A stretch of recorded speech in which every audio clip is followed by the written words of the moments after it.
tudo bom? Quarto vídeo, não tá indo. Mas vamos, nosso dia 20, espero que você esteja muito bem. Estamos na metade do caminho, né? Estamos na metade do caminho da nossa leitura. Então vamos para o nosso dia 20, restaurando a comunhão. Deus restaurou o nosso relacionamento consigo mesmo, por meio de Cristo, e nos deu o ministério de restaurar relacionamentos. 2 Coríntios, capítulo 5, versículo 18. Sempre vale a pena restaurar relacionamentos, uma vez que a vida consiste em aprender a amar. Deus quer que valorizemos os relacionamentos e nos esforcemos para mantê-los, em vez de descartá-los, sempre que houver desacordo, mágoa ou conflito. Na verdade, a Bíblia diz que Deus nos deu o ministério de restaurar relacionamentos. Por esse motivo, boa parte do Novo Testamento é dedicada a nos ensinar como lidar uns com os outros. Paulo aconselha: se vocês receberem algo bom para seguir a Cristo, se o amor dele fez alguma diferença na vida de vocês, se estar numa comunidade do Espírito significa algo para vocês, se vocês têm um coração, se vocês se importam uns com os outros, façam-me um favor. Concordem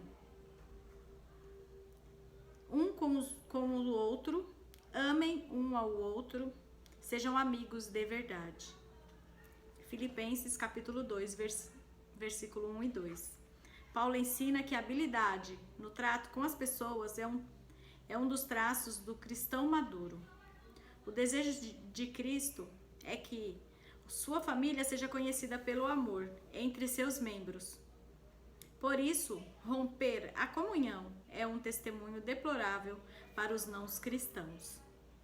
Esse foi o motivo de Paulo ficar tão envergonhado quando os membros da igreja de Coríntios se dividiram em facções opostas, chegando até mesmo a brigar na justiça comum. Em sua carta ele lamenta: que vergonha! Será que entre vocês não existe alguém com bastante sabedoria para resolver uma questão entre irmãos? Ele ficou escandalizado ao descobrir que não havia ninguém maduro na igreja para resolver o conflito pacificamente. Na mesma carta, declara: tenho uma preocupação séria a compartilhar com vocês. Meus amigos, pela autoridade de Jesus nosso Senhor, tentarei ser o mais direto possível. Vocês precisam aprender a entrar em acordo. Devem ter consideração uns pelos outros, cultivando a vida em comum. Se você deseja a bênção de Deus em sua vida e quer ser reconhecido como filho de Deus, aprenda a ser um pacificador. Jesus disse: Deus abençoa os que trabalham pela paz, pois eles serão chamados filhos de Deus. Note que Jesus não disse: bem-aventurados os que amam a paz, pois todo mundo ama a paz. Nem disse: bem-aventurados os pacíficos, que nunca se incomodam com nada. Ele chama bem-aventurados os que trabalham pela paz, aqueles que procuram efetivamente solucionar conflitos. Pacificadores são raros porque promover a paz é um trabalho muito difícil. Você foi formado para ser parte da família de Deus, e o segundo propósito de sua vida aqui é aprender a amar e a se relacionar com as pessoas. Por isso, promover a paz é uma das habilidades mais importantes que você pode desenvolver. Infelizmente, a maioria de nós jamais aprendeu a resolver conflitos. Promover a paz não é evitar conflitos, fugir de um problema, fingindo que ele não existe, ou ter medo de falar sobre o assunto. É, na verdade, covardia. Jesus, o príncipe da paz, nunca teve medo de conflitos. Em determinada ocasião, ele provou um conflito para o bem de todos. Há momentos em que devemos evitar o conflito, mas há ocasiões em que precisamos criá-lo e situações em que precisamos solucioná-lo. Por isso, precisamos orar, pedindo a contínua direção do Espírito Santo. Promover a paz também não é apaziguar, ceder o tempo todo, agir com subserviência. É permitir que os outros sempre o reprimam, não era o que Jesus tinha em mente. Ele se recusou a ceder em muitas questões, sustentando seus argumentos diante de qualquer oposição. Como restaurar um relacionamento? Como cristãos, Deus nos chamou para que ajustássemos nossos relacionamentos uns com os outros. Seguem 7 passos bíblicos para a restauração da comunhão. Fale com Deus antes de falar com a pessoa. Converse com Deus a respeito do problema. Se você orar a respeito do conflito, em vez de se juntar a alguém para murmurar, descobrirá que, em geral, ou Deus muda seu coração ou muda o coração da outra pessoa, sem sua ajuda. Todos os relacionamentos seriam mais tranquilos se você tão somente orasse mais a respeito deles. Assim como Davi compôs os salmos, use o coração para desabafar verticalmente. Conte a Deus suas frustrações. Clame por ajuda. Ele nunca fica surpreso ou aborrecido com sua raiva, mágoa, insegurança ou qualquer outra emoção. Portanto, diga-lhe exatamente como se sente. A maioria dos conflitos tem raízes em necessidades não satisfeitas. Algumas dessas necessidades só podem ser alcançadas por Deus. Quando você espera que uma pessoa, amigo, mulher, chefe ou membro da família, satisfaça uma necessidade que somente Deus pode atender, está se candidatando à amargura e à decepção. Ninguém pode suprir todas as suas necessidades, exceto Deus. O apóstolo Tiago observa que muitos de nossos conflitos acontecem por falta de oração. De onde vêm as guerras e contendas que há entre vocês? Vocês cobiçam coisas, mas não as têm. Não têm porque não pedem. Em vez de confiar em Deus, preferimos crer que os outros nos farão felizes e então ficamos furiosos quando eles nos decepcionam. Deus, porém, está dizendo: por que você não vem a mim primeiro? Tome sempre a iniciativa. Não importa se você ofendeu ou foi ofendido. Deus espera que você dê o primeiro passo. Não espere pela outra parte. Vá primeiro a ela. Restaurar a comunhão perdida. É tão importante que Jesus lhe deu precedência, até mesmo sobre o culto de adoração. É assim que eu quero que vocês se conduzam. Se alguém estiver no local do culto, prestes a fazer uma oferta, e de repente se lembrar de que um amigo tem algum ressentimento contra ele, deixe de lado a oferta. Saia imediatamente, procure o amigo e conserte a situação. Depois de fazer isso, então poderá voltar e oferecer seu culto a Deus. Mateus capítulo 5, versículo 23 e 24. Quando a comunhão é prejudicada ou rompida, planeje imediatamente uma conferência de paz. Não fique adiando, arrumando desculpas, nem prometendo. Resolvo isso qualquer dia desses. Programe um encontro o mais rápido possível. Demoras só aprofundam ressentimentos e pioram a situação. Quando se trata de conflitos, o tempo não cura nada. Pelo contrário, as mágoas tornam-se mais profundas. Agir rapidamente também evita que os danos espirituais sejam maiores. A Bíblia diz que o pecado, incluindo os conflitos não resolvidos, bloqueia a comunhão com Deus e impede que as orações sejam respondidas, além de nos tornar infelizes. Os amigos de Jó lembram-no de que ficar desgostoso e amargurado é loucura, é falta de juízo que leva à morte. Disseram-lhe também, com a sua raiva, você só está se ferindo. Normalmente, o sucesso de uma conferência de paz depende da escolha do momento. Normalmente, o sucesso de uma conferência de paz depende da escolha do momento e do local adequado. Não se reúna se você estiver cansado apressado ou tiver de ser interrompido. O melhor momento é quando ambos estiverem tranquilos. Demonstre compaixão pelos sentimentos dos outros. Use mais os ouvidos que a boca. Antes de procurar solucionar qualquer desavença, você deve primeiro levar em consideração o sentimento das pessoas. Paulo aconselha: quer ninguém procure somente os seus próprios interesses, mas também os dos outros. O verbo procurar é a tradução do grego skopos, do qual formamos as palavras telescópio e microscópio. Significa estar alerta, observar. Concentre-se em seus sentimentos, não nos fatos. Comece pela compaixão, não pela solução do problema. Não comece tentando arrancar das pessoas o que elas sentem.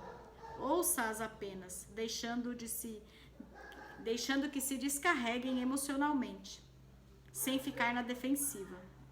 Concorde com a cabeça, sinalizando que compreende, mesmo que tenha outra opinião. Os sentimentos nem sempre são verdadeiros ou lógicos. Na verdade, os ressentimentos nos fazem agir e pensar como tolos.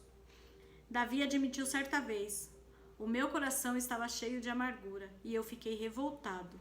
Eu não podia compreender. Ó Deus, era como um animal sem entendimento.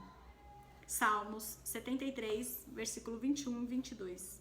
Todos agimos como bestas feras quando estamos feridos. Em contrapartida, a Bíblia diz: a sabedoria do homem lhe dá paciência, sua glória é ignorar as ofensas. Provérbios, capítulo 19, versículo 11. A paciência tem origem na sabedoria, e a sabedoria tem origem no fato de ouvir a perspectiva dos outros. Quando ouve, você está dizendo: valorizo sua opinião. Preocupo-me com o nosso relacionamento e você é importante para mim. O ditado é verdadeiro: as pessoas não se importam com o que sabemos, até que saibam que nos importamos. Para restabelecer a comunhão, é preciso carregar o fardo de termos a consideração para com as dúvidas e temores de outras pessoas. Agrademos aos outros e não a nós próprios, e façamos aquilo que é para o seu bem. É torturante observar pacientemente a raiva dos outros, sobretudo quando ela é infundada, mas lembre-se, foi isso que Jesus fez por você. Ele suportou uma fúria infundada e maliciosa para salvá-lo, pois não buscou sua própria satisfação, mas conforme está escrito: os insultos que te injuriaram cairão sobre mim. Romanos capítulo 15, versículo 3. Confesse sua parte no conflito. Se você realmente deseja restaurar um relacionamento, comece admitindo os próprios erros e transgressões. Jesus disse que esta é a forma de ver as coisas com mais clareza. Primeiro tire a viga de seus olhos, e então talvez você enxergará suficientemente bem para tirar o cisco do olho de seu amigo. Já que todos temos pontos cegos, você precisará pedir a uma terceira pessoa que o ajude a avaliar suas ações, antes de se encontrar com quem tem um conflito. Também peça a Deus que lhe mostre quanto você mesmo contribuiu para o problema. Pergunte: sou eu o problema? Estou sendo irrealista, insensível ou sensível demais? A Bíblia diz: se afirmarmos que estamos sem pecado, enganamos a nós mesmos e a verdade não está em nós. A confissão é uma ferramenta poderosa para a reconciliação. Não raro, a forma de lidarmos com o conflito cria um problema ainda maior. Quando você começa admitindo humildemente os erros, isso neutraliza a raiva da outra pessoa e a deixa desarmada, porque ela provavelmente esperava que você ficasse na defensiva. Não dê desculpas nem transfira a culpa. Apenas confesse sinceramente qualquer participação que tenha tido no conflito. Aceite a responsabilidade pelos erros e peça perdão. Invista contra o problema, não contra a pessoa. Não há como solucionar o problema se você estiver preocupado em identificar a culpa.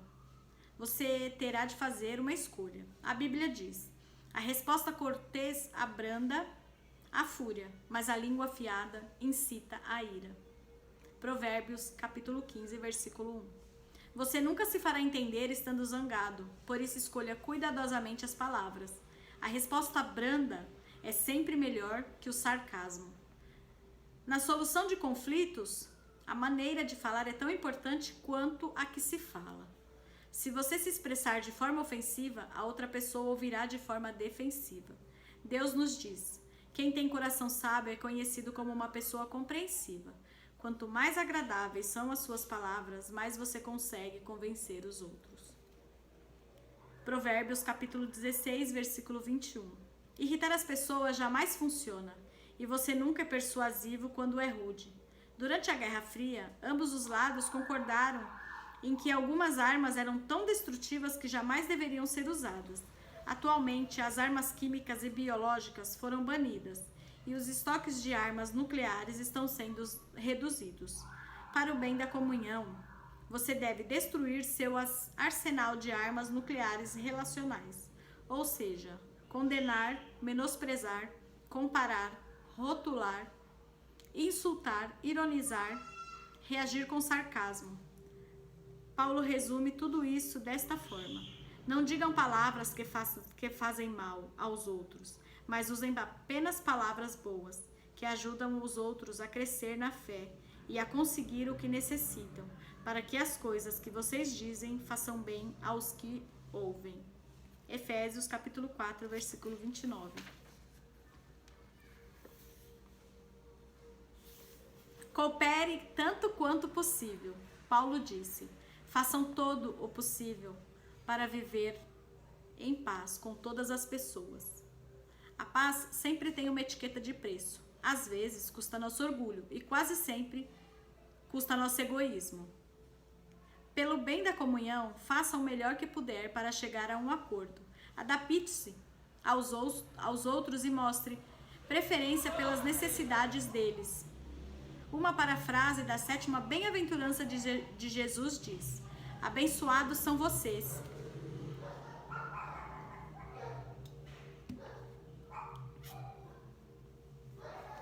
que conseguem mostrar que cooperar é melhor que brigar ou competir. Deste modo, irão descobrir quem vocês realmente são e o lugar que ocupam na família de Deus.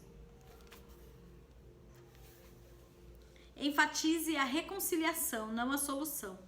É ilusão esperar que todos concordem a respeito de tudo. A reconciliação atém-se ao relacionamento, enquanto a solução está vinculada ao problema. Quando focamos a reconciliação, o problema perde importância e, não raro, se torna irrelevante. Podemos restabelecer um relacionamento mesmo quando somos incapazes de resolver nossas diferenças. Os cristãos muitas vezes têm discordâncias sinceras e legítimas. Além de anunciar suas divergências, mas podemos discordar sem ser desagradáveis. O mesmo diamante tem diferentes aspectos, quando visto de diferentes ângulos. Deus espera unidade, não uniformidade. Podemos caminhar de braços dados, sem concordar em tudo. Isso não significa que você deva desistir de encontrar uma solução. Talvez você precise continuar conversando e até mesmo discutindo, mas faça isso com espírito de harmonia. Reconciliação significa fazer as pazes, não necessariamente esquecer o assunto. Depois de ler esse capítulo, com quem você acha que precisa entrar em contato? Com quem você precisa restaurar a comunhão? Não demore mais nem um segundo. Faça uma pausa agora mesmo e converse com Deus sobre essa pessoa. Então pegue o telefone e comece o processo. Esses 7 passos são simples, mas não são fáceis. É necessário muito esforço para restaurar a comunhão com alguém.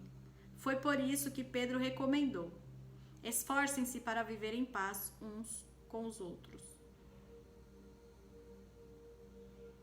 Quando você tenta promover paz, está fazendo o que Deus faria. É por isso que os pacificadores são chamados filhos de Deus. Dia 20. Pensando sobre o meu propósito de vida. Tema para reflexão. Sempre vale a pena restaurar os relacionamentos. Versículo para memorizar. Façam todo o possível para viver em paz com todas as pessoas. Romanos capítulo 12, versículo 18. Pergunta para meditar. Com quem estou precisando restaurar meu relacionamento? Esse foi nosso dia 20. Mais um dia, estamos na metade, né? Talvez essa restauração de relacionamento seja com você mesmo, né? Tente buscar essa reconciliação consigo. Não se cobre demais. Não se cobre, não se martirize. Às vezes a cobrança, né, atrapalha muito. Então, tente cuidar mais de você. E sim, com as pessoas à sua volta, mas primeiro com você. Porque você estando bem com você, as coisas elas vão mudando automaticamente à nossa volta. E a forma de você lidar com as pessoas também muda. Então isso vai facilitar muito qualquer reconciliação. Mas não se cobre demais, né? Tente se entender mais, para que você possa entender o outro. Porque se você não se entende, como você vai entender o outro? Não vai, né? Então tente entender seus sentimentos, se entender, se sentir. Aí sim, se reconcilie com todos. E a melhor coisa, estar de bem com o mundo, estar de bem com as pessoas à sua volta, né? Então, esse foi nosso dia 17. Dia 17 não, foi nosso dia 20. Nosso dia 20. Espero você amanhã novamente aqui comigo e agradeço de todo o coração por mais esse dia, por mais um dia. Gratidão. Muito obrigada por hoje. Até